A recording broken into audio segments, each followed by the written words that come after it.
과학기술은 우리 삶 곳곳에 큰 영향을 미치고 있습니다. 하지만 동시에 이를 둘러싼 음모론이나 가짜 정보가 혼란을 키우기도 하죠. 그래서 이 정확한 정보를 신속하게 전달하는 언론의 역할이 더 중요해지고 있는데 과학계와 언론을 연결하는 새로운 기구가 출범했습니다. 먼저 영상 보고 오겠습니다.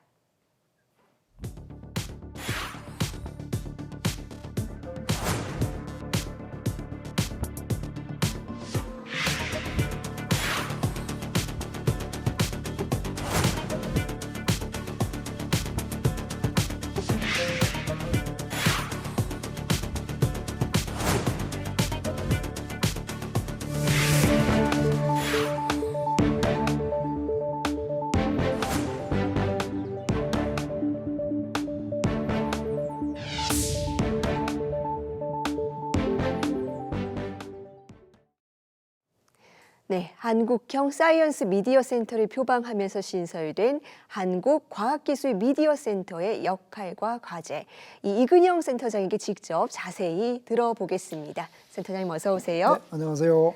네, 이번에 출범한 기구입니다. 한국과학기술미디어센터. 국내에선 조금 생소하게 들리기도 하는데 어떤 일을 하는 곳입니까? 네, 한국과학기술미디어센터는 과학자와 언론 사이의 교량 역할을 하는 기관입니다. 가장 핵심적인 업무는 사회적으로 영향이 큰 과학 이슈에 대해서 해당 분야 전문가들에게 의견을 요청하고요. 그 전문가들이 보내온 의견들을 그대로 미디어에 전달하는 일입니다. 가령 코로나19 시기에 mRNA 백신 접종을 시작하자 안전성에 대한 의문이 제기되었었잖아요. 이때 과학기술미디어센터가 있었다면 여러 전문가들에게 백신 접종의 필요성과 백신의 안전성에 대한 의견을 받아서 미디어에 전달을 하고 전문가들의 주류 의견을 토대로 한 기사가 신속하게 많이 보도됐을 겁니다. 그러면 백신 부작용을 둘러싼 혼란과 갈등이 좀 더 일찍 해소되거나 또는 완화됐을 것이라고 저는 생각합니다. 네. 한국과학기술미디어센터는 이렇듯 다양한 전문가들의 종합적인 의견을 신속하게 미디어에 전달하려는 언론 지원 조직입니다. 네, 신속하게 정확한 정보를 전달하는 데 아주 중요한 역할을 하게 될 것 같은데요. 그렇다면 어떤 과정을 통해서 이 기관이 출범하게 됐는지 배경을 좀 설명해 주실 수 있을까요? 네. 우리말로는 한국과학기술미디어센터인데요.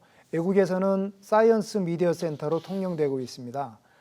영국은 2002년에 설립되었고요. 호주만 해도 올해 20주년을 맞았습니다. 현재 뉴질랜드, 독일, 대만, 스페인을 비롯해서 모두 6개 나라에서 사이언스 미디어 센터를 운영하고 있습니다.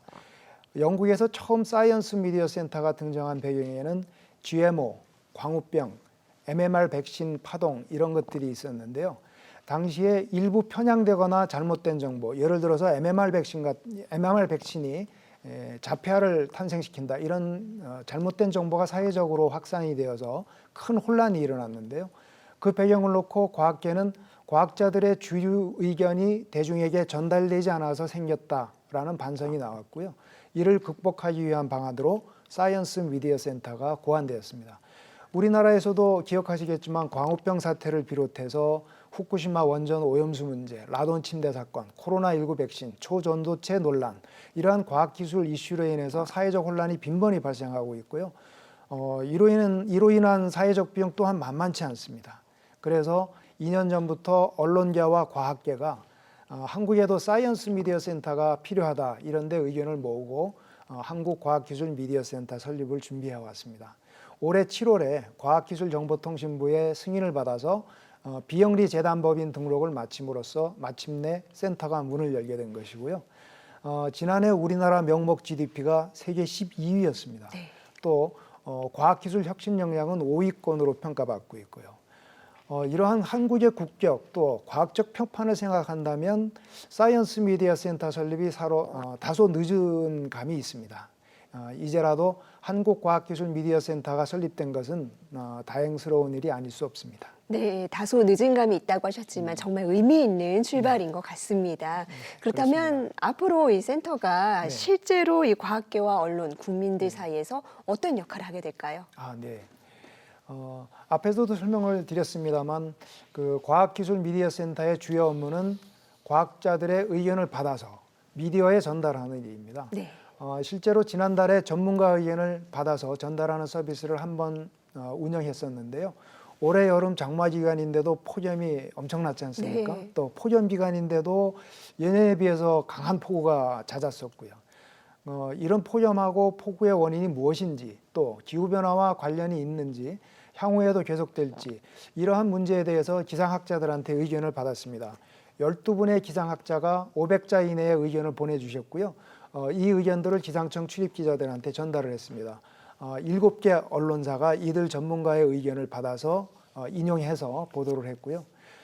과학기술미디어센터는 향후에도 이렇듯 중요한 과학 이슈에 대해서 전문가들의 의견이나 해설을 미디어에 전달해서 궁극적으로는 정확한 정보가 국민들에게 신속하게 전달될 수 있도록 할 것입니다.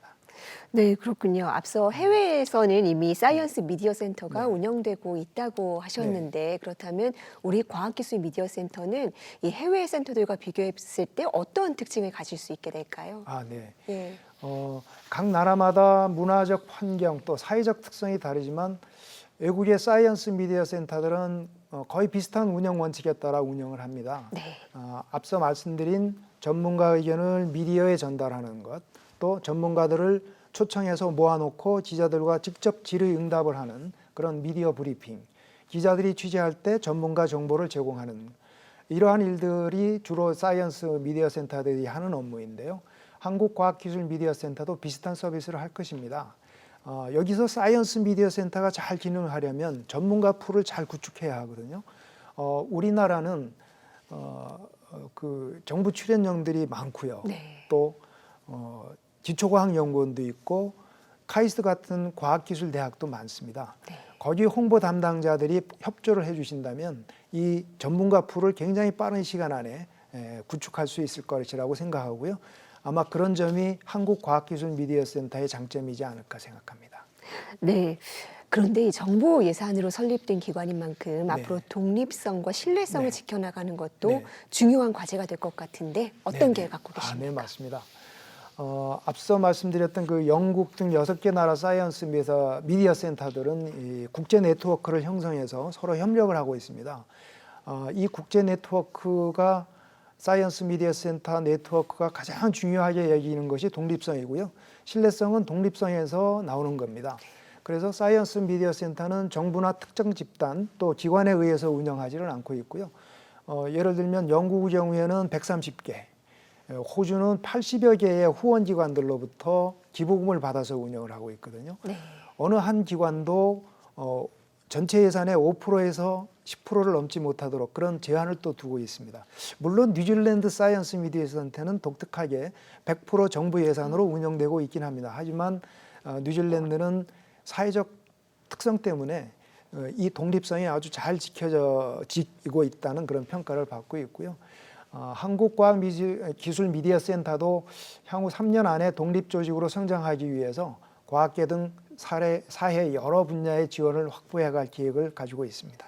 네, 앞으로의 역할이 점점 더 중요해질 것 같은데요. 네. 한국과학기술미디어센터가 과학자들의 목소리를 또 국민에게 더 가깝고 빠르게 전하는 창구로 거듭날 수 있게 되기를 바랍니다. 센터장님 오늘 말씀 감사합니다. 네, 감사합니다.